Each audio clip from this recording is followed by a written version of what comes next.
Siya nagpiti-piti dira ba? Nagpiti-piti pag mata na ko na rin daan. Ilabay pa to nimo. Sige pagkapasay nga naman. Dave siguro to siya ba niya nasangit na siya. Tanawag na ko unsa man tong nga mananap kay abi na ko ilaga ba nga na hulog. Ay pag kay niya mga konoy pagka kon ako ay nagpatong.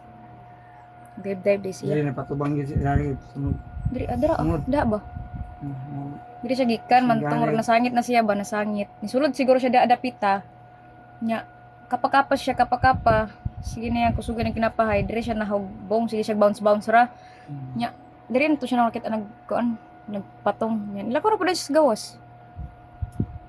Mga pamana siya.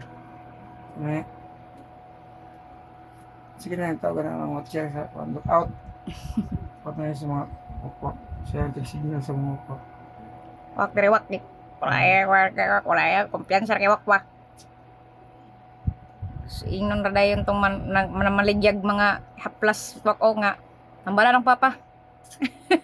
Kasi okay. Arin tong nahuligya pa. Tinood pud bitong istorya. Pano? At least ako na makak. Naraba ko simbahan. Laway sa akong asawa, akong bana, grabe ka. La. Makapasok. Masilbi niyo ang kwan.